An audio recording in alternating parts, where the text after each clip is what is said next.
Bills dominating the Dolphins again. That is nothing new. They seem to be doing that on a regular basis. It's how it all unfolded here at Hard Rock Stadium. That was a different script than we are used to when these two teams meet. It wasn't Josh Allen playing Superman, winning AFC Offensive Player of the Week once again.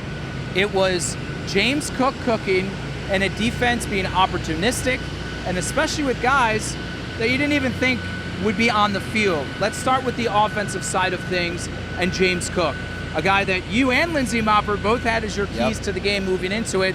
You nailed it, so take it away. Well, my reasoning for really the run game minus Josh Allen, but obviously that's big time James Cook, was he's got that injured left hand, right? You don't want to see Josh scrambling a whole ton. And in the previous meeting between these two teams, that Week 18 AFC East decider, Buffalo really struggled to run the ball. Josh Allen was the team's leading rusher. He had 15 carries in that game. You probably don't want to see Josh doing that, even with a healthy left hand. So we saw him with that glove on that left hand. That made me think quick passing game and running the ball. And it certainly helps when James Cook is as efficient and as explosive as he was today. 12 total touches for 95 total yards and 3 touchdowns, 2 on the ground, 1 through the air.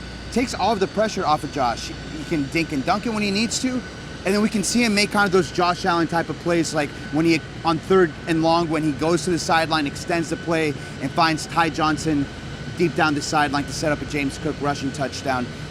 Overall, I think it was an easy performance almost for this Bills offense, and sort of a complimentary game the way that Sean McDermott and almost every NFL head coach dreams of. I really want to talk about the play on James Cook's very first touchdown, because Joe Brady, he was in his bag. Dude, that was unbelievable. I don't want to be disparaging to Ken Dorsey, but that's the type of stuff we saw from Brian Daboll when this offense was at their best. James Cook goes in motion.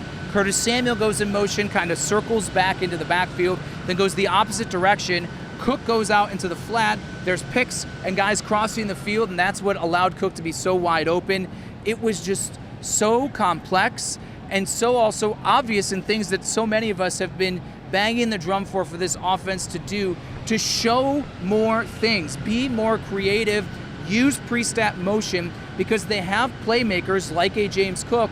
And when you can do things like that and get guys like that in space, let's also give credit to Sean McDermott. 4th and 3 early in the game on the 17-yard line. Aggressive. That's a lot of cojones and a big, bold call in this type of a game to do that early on. I think that set the tone. Even though Miami ultimately scored on the next drive, it set the tone for the way that this team was going to play all night. You had a better view of it from the press box, but I specifically remember shooting down here on the sideline. On 3rd down, I saw Curtis Samuel in the backfield. And we talk about, and offensive play callers talk about, not just calling plays, but kind of having kind of a flow within the game, right? And setting up plays. I thought that they set up that 4th down play, because I remember seeing Samuel in the backfield on 3rd down. And interesting enough, overall, I felt like we saw more of that kind of pre-snap motion against a team in Miami that's a hallmark of their offense. And so, again, 3rd down doesn't work, but then they kind of build off of that on that 4th down play and completely had the Dolphins defense fooled because James Cook was wide open for the touchdown. Kind of shows you the intelligence of Joe Brady thinking ahead that, hey, even if we don't get it on this 3rd down, we're going to have a little something up our sleeve to get it on 4th down. And to your point, Sean McDermott, much maligned oftentimes for maybe being a little bit too conservative sometimes. Here in a big-time division game in prime time, before the game had gotten out of hand, really, still on first drive of the game, right? First quarter.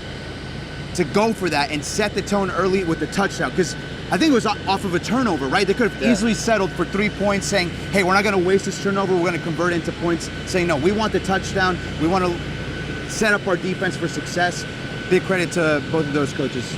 As we're about to get blown back to Oz here by these wonderful leaf blower things with the grass behind us. Offensively as well, to put a bow on this, it's this everybody eats mentality.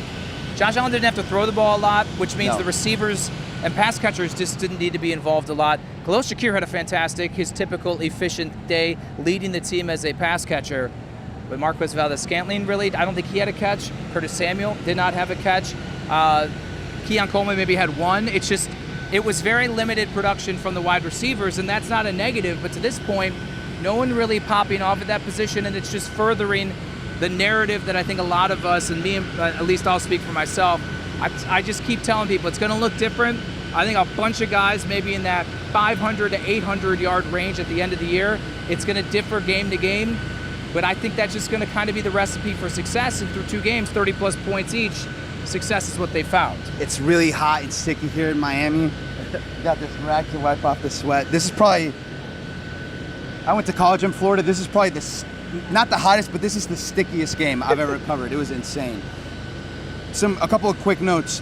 I think they made a point to get the ball to Dalton Kincaid early. I think he had 2 catches early on. The first 4 to 5 plays. Yeah, and notable because he only had that 1 catch last week, so he didn't end up with a bunch of targets, but at least get him in the flow early if that's the way the game went and they needed him down the stretch. It was set up, I think, for Kincaid to have a bigger game based on game script.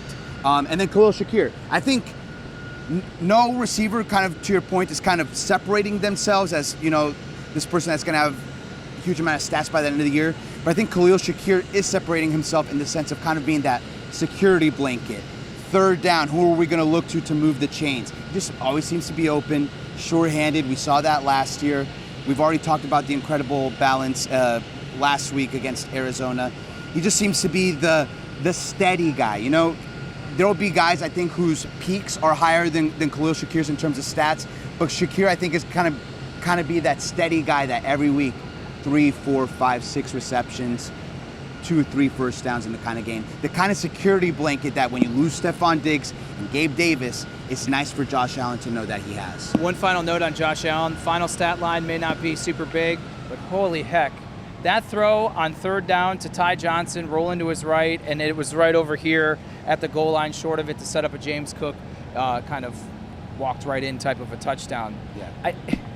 Sometimes I think we take for granted just the greatness of Josh Allen. Yep. Only in the sense of he makes things look so easy that are just the difficulties a 9 or a 10, and we just are so used to seeing it week in and week out that it doesn't maybe move you the same as it did back in the day when you first saw it, or maybe for other people around the league who are wishing they had a quarterback who could do things like that. It's just something that I marvel at a few times a game every single week and say, I should probably appreciate this more because this guy he's different.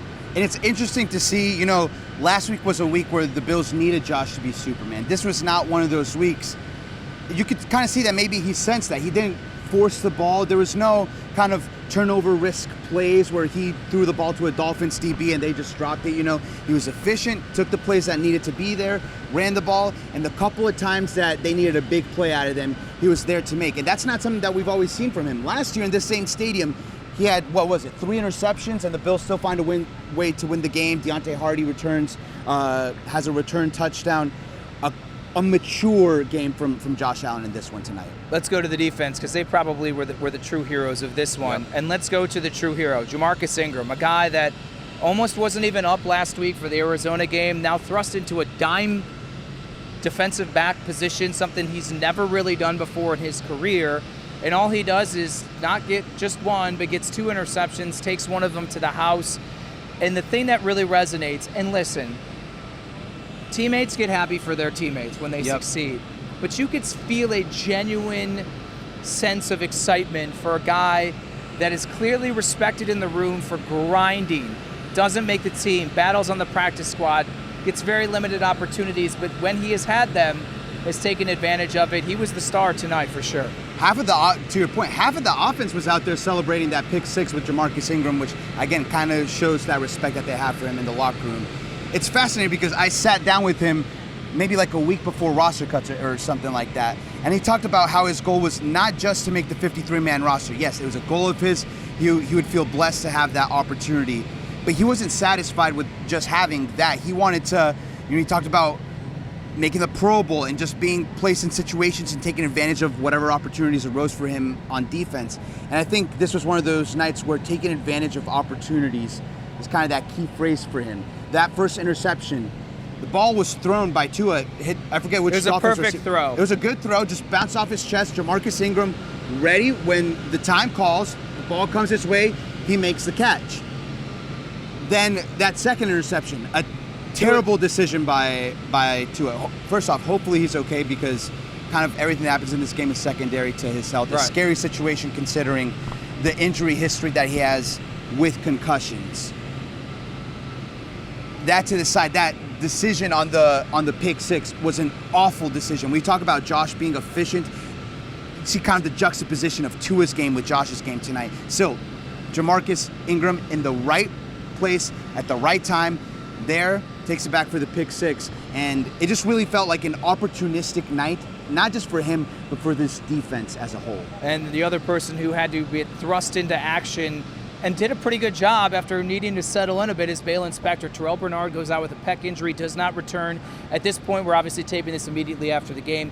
No word on the extent of the injury timeline here, but you would have to think if he didn't return and was ruled out at halftime, you're probably thinking more longer term. And if you go back to last year, Daquan Jones had a pec injury, suffered week 5 of the London game, came back around New Year's Eve. So that's 4 months plus or something like that. You can do the math in your head. So it could be Balen Spector thrust into there. And he even admitted when I spoke with him in the locker room afterwards, kind of had to get my feet under me. He got beat and was in a misread here on the touchdown that Devin Achane had in the passing game. But he settled in, was one of the team leaders in tackles, and I think this is someone that the team clearly believes in because they've been keeping him around even when I think some of us, myself included, were thinking the injuries, it's maybe just time to cut ties. And here we are. He may be a critical piece moving forward. Imagine telling someone before the season that the Bills would have a game in which they'd have 3 players tied for the team lead in tackles. And those players would be Damar Hamlin, Balen Spector, and Dorian Williams. And they won 31-10. 31-10 against what Miami. we think is a good Dolphins team, right?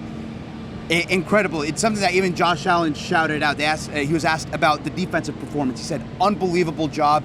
Very proud of the way guys stepped into roles. He shouted out by name Balen Spector and Ja'Marcus Ingram. We already talked about Ingram, but Spector and Williams, I found myself here on the sideline saying, they seem like they're in on every play. They're flowing sideline to sideline. It was almost reminiscent of what I found myself saying about Joe Andreessen in the Pittsburgh kind of preseason game where he's thrust into action and he's just out there making plays. So much credit, I think, has to go to Bobby Babbage. Though, because we saw it last year, guys stepping in. Terrell Bernard has a Pro Bowl caliber, so he wasn't a Pro Bowl linebacker, but a Pro Bowl caliber season.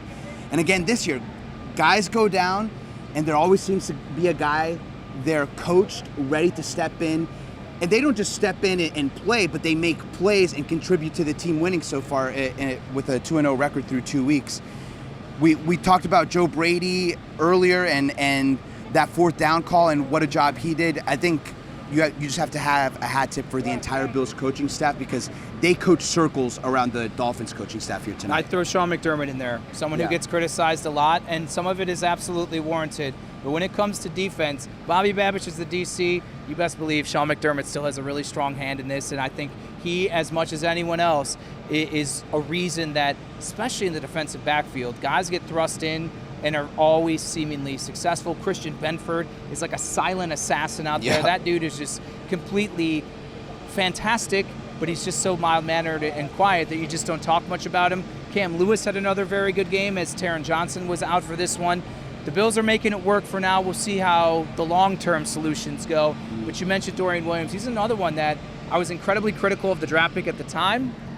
But clearly the depth there is something that they've needed or going to need to rely on. And if he becomes a really good player, Brandon Beane's going to look like a really smart guy. And even how about this? Rookie getting in on the action. Cole Bishop, inactive last week, so makes his NFL debut today. The game was already out of hand, but the Dolphins had a 4th down here in the red zone.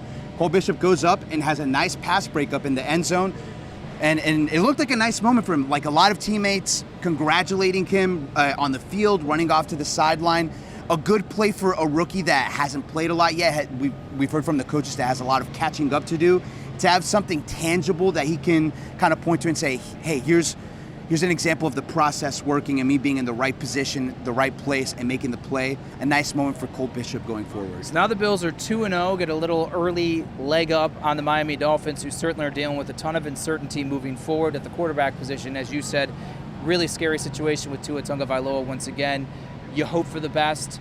His health is all that matters. It's not a division race, and that was echoed by a lot of people, Sean McDermott, Josh Allen, Deion Dawkins, plenty of them in that room here. So it makes you wonder, Mike White, previous experience with the Dolphins on the Bills practice squad. Is that an avenue that the Dolphins choose to go It certainly down? could, and of course, people like the possible reunion story with Ryan Tannehill, who is going to be in every rumor for a team that's in need of a quarterback because he's the most prominent and well-known name that's on the free agent market. Bills have the weekend off of sorts because their next game is Monday Night Football. We're like a week and a half, almost pushing 2 weeks before they take the field again when they host the Jacksonville Jaguars once again on primetime with Monday Night Football. Jonathan Acosta, I'm John Scott for Channel 2 Sports.